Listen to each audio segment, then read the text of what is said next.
Lagayin natin to. Kahoy na to, gamot sa mga cancer. Gamot daw to sa cancer.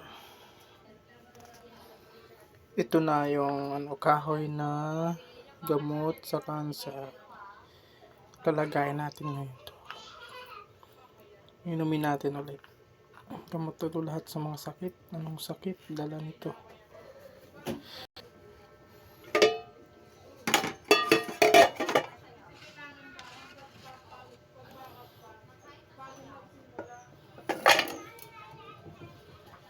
Yan. Kahoy. Gamot sa lahat. Lagayin natin to.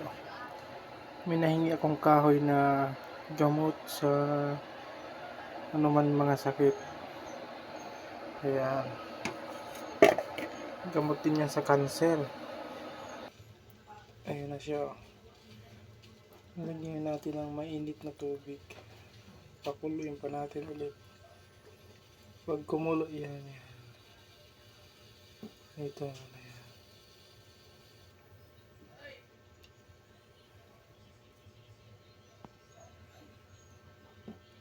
yan.